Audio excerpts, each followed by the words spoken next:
ऐसा कहा जाता है कि काशी से गंगा जल लेकर जाना चाहिए कि नहीं। हरिद्वार से लेकर जाते हैं, प्रयाग से लेकर के जाते हैं, हर तीर्थ से लेकर जाते हैं, पर काशी से गंगा जल क्यों नहीं ले जाया जाता? अब इस पर तो विस्तार से बात करेंगे तो समझ आएगा कि भाई क्यों नहीं ले जाया जाता। ये प्रसंग में आएगा आगे, तो इसको सुनेंगे हम। और ये सत्य है कि नहीं ले जाया जाता, और अगर लेकर जाए तो उसकी क्या विधि है वो भी हम लोग श्रवण करेंगे। हरिद्वार से लेकर जा सकते हैं गंगा जल, बद्रीनाथ से लेकर जा सकते हैं, लेकिन काशी से क्यों लेकर नहीं जा सकते? क्योंकि कितने पुण्य करने के बाद गंगा काशी में आई है। अब आप इस बात को समझिएगा, हालांकि मैं इसको आगे आपको बताती। कितने पुण्य करने के बाद गंगा काशी में आई है, और काशी की गंगा विश्वनाथ के लिए यहाँ समर्पित हुई है। अगर किसी ने पुण्य करके अपनी कोई सिद्धि अर्जित की है, और आप विचार करके देखो कि आपने 100 रुपये दिन भर से कमाए हैं, और अगर आपके पास वो रखे हैं मुट्ठी में, और अगर आपसे वो 100 रुपये मेहनत के कोई उठा करके और ले जाए और कह दे कि ये तो मेरा पुण्य है, आप तो बहुत बड़े लोग हैं और आपके हाथ से ये पैसा हमारे पास आ जाएगा तो पुण्य है, तो उसमें क्या होगा? उसकी मेहनत जो उसने प्राप्त किया था वो हम उठा करके ले आए। अब आप ध्यान दीजिए, कितने जीव, कितने जंतु, कितना कण जो भी काशी में रहते हैं वो काशी से कभी बाहर नहीं जाना चाहते, क्योंकि वो पुण्यों से ही काशी में आते हैं। काशी का गंगा जल भी काशी में रहना चाहता है, उसी में उसकी सन्निधि है। महाराज जी ठीक है ना? काशी का गंगा जल भी काशी में। अरे भाई, अविमुक्त नगरी है काशी। जो एक बार काशी आया वो फिर काशी से वापस नहीं जाता। अब इसको थोड़ा ठीक से समझना, डर मत जाना। जो एक बार काशी आया वो काशी से वापस नहीं जाता तो लोग घबरा जाए, बोले बात हो गए। अब अगर ये नियम लागू हुआ तो बिल्कुल ठीक कह रही हूं मैं, और अगर ये नियम नहीं लागू होता तो काशी आने का फायदा ही कोई नहीं है।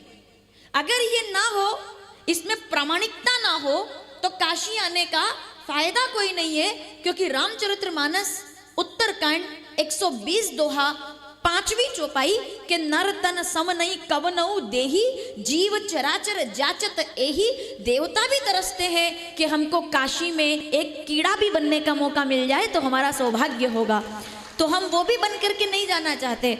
तो काशी के अंदर जो आया, अब अगर वो वापस जाए तो वो क्या काशी आया? इसका मतलब ये नहीं है कि यहाँ आए तो हर हर महादेव, ऐसा नहीं है। बात ये है कि अब जो आए थे नया बन करके वापस जाना, जैसे के जैसे आए थे वैसे के वैसे वापस नहीं जाना है। अपने अंदर वैसे तो कोई बुराई नहीं होगी, लेकिन थोड़ी बहुत भी हो तो उस बुराई का पूर्ण त्याग करके जाएंगे और गंगा के जल से निकलेंगे। तो आप जब घर जाओ तो आपके पड़ोसियों को, आपके परिवार को लगना चाहिए कि जिसको भेजा था वो तो कोई और था, जो आया है वो तो रुद्र बनकर आया है, शिव बनकर आया है, गंगा बनकर आया है, पवित्रता लेकर आया है।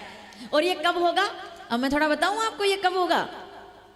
इसकी शुरुआत कहां से होगी? इसकी शुरुआत होगी प्रसाद खरीदने से। इसकी शुरुआत होगी बांटने वाली माला खरीदने से। इसकी शुरुआत वहां से होगी। नहीं समझे आप? इसकी शुरुआत ऐसे होगी कि जब प्रसाद के काउंटर पर जाएं और जब अपने परिवार के लिए प्रसाद लेने का नंबर आए तो 100 रुपये किलो वाली मिठाई, और जब पड़ोसियों के लिए नंबर आए तो चिरौंजियों के बड़े बड़े पैकेट के पूरे मोहल्ले में बांट देंगे। मैं गलत तो नहीं बोल रही हूँ? हम तो अच्छे लोग सब यहाँ बैठे हैं, अपन ने तो सबने मिठाई ही ली होगी, लेकिन ये सदा से चला आया है। महाराज जी ये होता है, ये भेद हो जाता है, इसको भेद बुद्धि कहते हैं। कि जैसे गंगा से नहाए और नहाते नहाते तो लगा कि बस अब सब कुछ यही है, और जैसे ही बाहर निकले, भैया ये माला कितने की? बोले 10 की। ये कितने की? बोले 80 की। ये 5 दे दो और ये 50 दे दो। उसमें भेद हो गया कि 5 मेरे हैं। अब सुन लीजिएगा, अब मैं ये नहीं कहूंगी इस बात को, आप स्वयं जवाब देंगे कि ये क्यों जरूरी है भेद बुद्धि समाप्त करना। 5 मेरे हैं, ये बात किसने कही थी? मैं आपसे पूछूंगी। 100 मेरे हैं, 5 दूसरे हैं। 100 इस एक शब्द ने पंचम वेद का निर्माण करा के रख दिया है, केवल एक शब्द ने। आप सब विद्वान श्रोता है मुझे जवाब देंगे, एक शब्द बोलूंगी और आप समझ जाएंगे। श्रीमद् भगवद गीता पहला ही अध्याय और पहला ही श्लोक, धर्म क्षेत्रे। सब ज्ञानी श्रोता बैठे हैं, जवाब देंगे। धर्म क्षेत्रे कुरुक्षेत्रे समवेता युयुस्सव। और अगला शब्द क्या है अंधे राजा का? अंधा राजा इसलिए बोल रही हूँ क्योंकि वाणी से समझ में आया है कि वास्तविकता में अंधा है, और यहाँ चक्षु अंधे की बात नहीं चल रही है, यहाँ मोह में अंधे की बात चल रही है। तभी तो कहा है मामका मेरे 100 पांडवाश्च, उनके 5, उनका क्या हाल है, वो युद्ध में क्या कर रहे हैं। अगर कि बूढ़े राजा ने कह दिया होता कि मेरे 100 और वो 5 नहीं, मेरे 105 बेटे क्या कर रहे हैं, तो महाभारत कभी ना होता। इस तेरे और मेरे ने ही तो सब प्रपंच ना, बिना प्रमाण के नहीं बोल रही हूं मैं। रामचरितमानस उत्तरकांड 120 दोहा 15वीं चौपाई मैं शुरू कर देती हूं, आप पूरा कर देंगे। मोह सकल व्याधिन कर मूला, ना तो जगत में दुख है, एक बात सीधे से समझ लीजिए, न संसार में दुख है, न जगत बुरा है, न संसार बुरा है। मीरा के लिए भी वही जगत है, कबीर के लिए भी वही जगत है, तुलसीदास जी के लिए भी वही जगत है, साधुओं के लिए भी वही जगत है। हम कोई अलग जगत में नहीं रह रहे हैं। मैं भी आपकी तरह जगत में रह रही हूँ, आप भी मेरी तरह जगत में रह रहा है। बस फर्क इतना है कि संसारी जगत में रहता है, सन्यासी में जगत नहीं रहता। वो जगत में तो रहता है पर उसमें जगत नहीं रहता, उसी को मोक्ष कहते हैं। मोह से परे जो हो जाए तो फिर सन्यासी कि ना तो पाने की लालसा और ना खो जाने का डर, यह है सन्यासी के जीवन का सफर। जो मुझे समझ आया, एक अभी 6-7 महीने ऐसे हुए तो अभी मुझे समझ में आया, जैसे सन्यास लिया। जब मैं पिंडदान कर रही थी अपना, पिंडदान के समय, और पूरा परिवार साथ में था, सब कुटुंबी सब साथ में थे। अच्छा लगा उस दिन बड़ा, क्योंकि उस दिन हम तो चले अपने गांव, सबको राम राम राम, वो वाला अपना। तो जो दुनिया में है उनका भी पिंडदान हुआ हमारे द्वारा, जो जीवित हैं अभी उनका भी हुआ, स्वयं का भी हुआ। उसके बाद संन्यास दीक्षा होती है। ये भारत यूट्यूब के माध्यम से लोग देखते हैं, कई बार लोग पूछते हैं बाल क्यों कटाए हैं, ये क्या नया है, ये सब उनको पता ही नहीं है कि संन्यास दीक्षा क्या है। लोगों को लगता है कि केवल भगवा पहनना ही संन्यास है। नहीं, जब तक मन का रंग ना बदले तब तक कपड़े का रंग नहीं बदलना चाहिए। अगर मन बदल गया तो कपड़ा भी नहीं बदलना पड़ता, चोला भी नहीं बदलना पड़ता।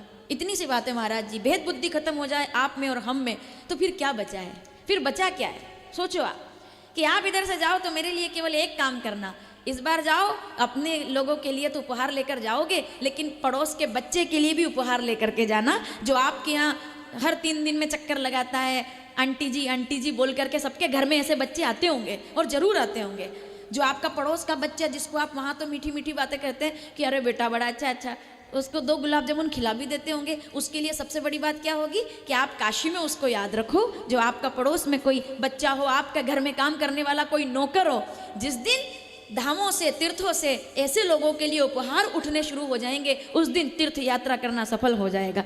कि जिससे कोई मतलब नहीं, उसके लिए आप माला लेकर के जाना, उसके लिए आप कोई ऐसा रुद्राक्ष लेकर के जाना, उसके लिए कोई प्रसाद लेकर जाना, तो वो समझेगा।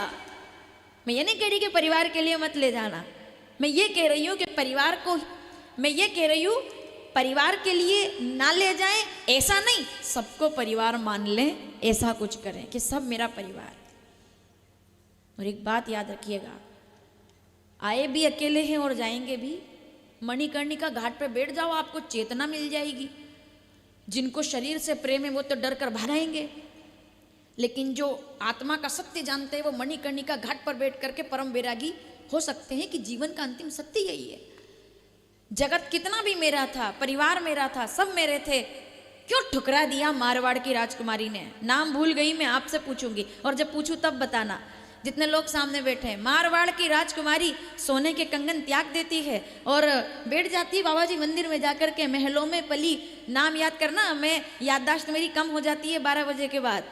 अभी आपका समय है, यहाँ आने के बाद मेरी याददाश्त खत्म हो जाती है। अब आप शुरू करेंगे, ठीक है? तो जो मैं भूल जाऊँ वो आप मुझे बताएंगे। काशी भी आई तो वो कहते हैं महलों में पली बन के जोगन चली, वो तो सागर में सरिता समाने लगी। बेटी संतों के संग रंगी मोहन के रंग, वो तो प्रेमी प्रीतम को मनाने लगी। राणा ने विष दिया मानो अमृत पिया, वो तो गोविंद गोपाल गाने लगी। वो तो गली गली गली हरि गुण गाने लगी। ऐसी लागी लगन,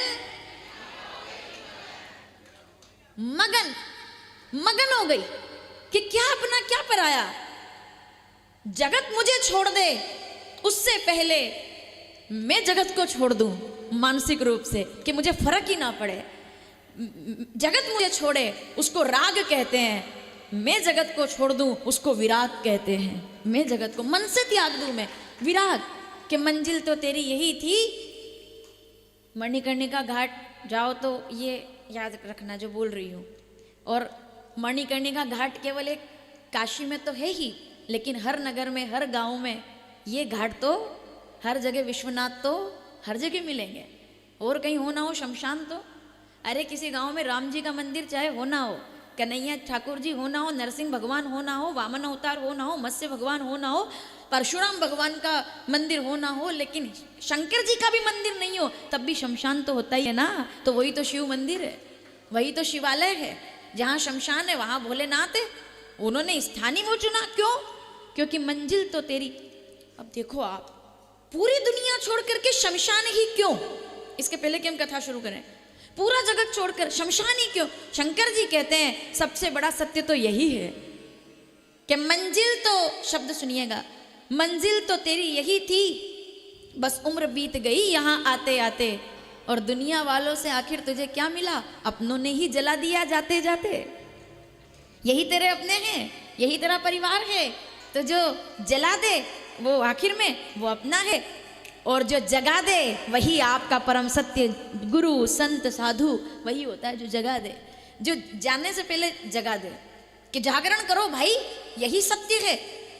आप आंख खोल कर देखेंगे तो आपको सब कुछ अच्छा दिखेगा, आंख बंद करके देखेंगे तो सब झूठ हो जाएगा, सब कि कुछ नहीं है, कुछ भी नहीं है, सारहीन है सब। इसीलिए भोलेनाथ ने शमशान को चुना, इसीलिए भोलेनाथ ने कैलाश को चुना, क्योंकि वो, और इसीलिए हमने भी कैलाश को चुना, क्योंकि हम भी कैलाश मठ में बैठे हुए हैं। कैलाश में शिव पुराण, आप ये कोई सामान्य योग मत समझना इसको, शिव पुराण होनी थी। अब आपको बताती हूँ मैं कि मुझे यहाँ तक याद आता है, एक बार हमारा संस्था के लोग चक्कर लगाकर जा चुके हैं इधर, 8-10 साल पहले काशी में कथा करने के लिए आए थे कि काशी में कथा करेंगे। कब की बात है ये? अब मैं इसको स्पष्ट रूप से क्या कहूँ, एक तो समय भी अभी वही चल रहा है, सभी लोग लगभग शाही लगा करके बैठे हुए हैं, और यहाँ भी तैयारी है। लेकिन हम काशी में उस समय कथा करने आए थे तब जब भारत राष्ट्र में तीर्थों की स्थिति उतनी अच्छी नहीं थी जितनी अच्छी अभी है। इस बात को खुलकर बोलने में कोई संकोच नहीं होना चाहिए कि आप 10 साल पहले जब तीर्थों को देखते थे तो बड़ा दुख होता था, अव्यवस्थाएं होती थी, कॉरिडोर नहीं थे, और सबसे बड़ी बात अयोध्या के अंदर राम लला नहीं थे। काशी हम जब पहले आए थे कई बार कुंज गलियों से निकले थे। आज हम देखते हैं इस बात को, किसी पार्टी का विरोध नहीं, कोई समर्थन नहीं, लेकिन एक बात तो है, जो धर्म का साथ देगा जगत उसका साथ देगा, जो राम के लिए है, जो राष्ट्र के लिए है, जो धर्म के लिए। तो तब काशी कथा होने वाली थी, आज से लगभग 10-11 साल हो गए होंगे, ज़्यादा समय हो गया हो। द्वारिका के बाद 2014 में द्वारिका हुई थी, उसके पहले हम लोग जब कोशिश कर रहे थे कि कैसे हमको, नैमिषारण्य के बाद हम यहाँ कथा करना चाहते थे, यानी कि 2011 में शुक्ताल हुआ था, और उसके बाद हम चाहते थे काशी में कथा करें। तो जब आए तो उतना सब व्यवस्था नहीं बन पाई थी। कैसे बन पाती व्यवस्था? हमें तो 2024 में कैलाश आश्रम में आना था। ये संयोग है, देखिए कि शिव महापुराण, वैशाखी पूर्णिमा और कैलाश की भूमि, जहाँ सुबह शाम बच्चे भोलेनाथ की आरती गाते हैं, और वहाँ विद्वानों के, विप्रों के चरण अपने आप पूजने का अवसर मिलता है। ब्राह्मणों की पगधूली मिल रही है आपको इस आश्रम में अपने आप, और वो भी निर्दोष मासूम बटुकों की, जो बच्चे ब्राह्मण। तो ये इस भूमि का और आपका सौभाग्य मैं तो कहती हूँ। तो ऐसा भेद बुद्धि समाप्त हो जाए आपकी, और यही शिव पुराण है, भेद बुद्धि समाप्त हो जाए कि इस बार जब जाएंगे तो बताना भी, फिर मुझे बताना भी अगर आप चाहो तो, कि हम ये उसके लिए ऐसा लेकर के जा रहे हैं, तो मुझे अच्छा लगेगा। और आप जब ये लेकर जाएंगे तो फिर उनका चेहरा देख करके खुद आत्मसंतुष्टि करना कि किसी और को खुश देखकर आपको कितना खुश लगता है। ये बहुत आनंद वाली बात है। तो अपना और पराया भेद बुद्धि धृतराष्ट्र ने की थी, महाभारत का निर्माण कर दिया। भेद बुद्धि जहाँ हुई है वहाँ महाभारत बनती है, और जहाँ भेद बुद्धि नहीं होती वहाँ महाभारत नहीं बनती। वहाँ तो चलिए नाम याद कीजिए जल्दी से, वहाँ भेद बुद्धि नहीं बनती, वहाँ तो छोटा भाई जाता है और बड़े भाई के चरणों में अपना सिर रख करके कहता है। मैं आपसे पूछूंगी, रामचरितमानस अयोध्या कांड दोहा नंबर 204 क्या मांगा था? आप जिस प्रयाग में जा रहे हैं उसी प्रयाग में गंगा यमुना के सामने खड़े होकर के दशरथ नंदन ने मांगा है कि मैं क्या चाहता हूं, तो धर्म न अर्थ न काम रुचि गति न चाहूं निर्वाण। तो मुझे क्या चाहिए? बोले दो भाई लड़े थे जमीन के लिए, मुकुट के लिए, मैं लड़ने आया हूं उनके सिर पर मुकुट रखने के लिए। जब भेद बुद्धि होती है तो महाभारत का निर्माण होता है, और जब भेद बुद्धि नहीं होती तो चित्रकूट में श्री राम और भरत का निर्माण होता है, जगत को प्रेरणाएं मिलती है। ये एक विषय है। तो भेद बुद्धि समाप्त कर दे वही काशी है, जो आपके अंदर का शिव जगा दे वही काशी है। तो जो आपके अंदर शिव महिमा का जागरण कर दे, जैसे आए हो, फिर कहूंगी मैं, वापस आते हैं मुकाम पर, कि जो आता है यहाँ वापस नहीं जाता, क्योंकि जैसा वो आता है वैसा वो वापस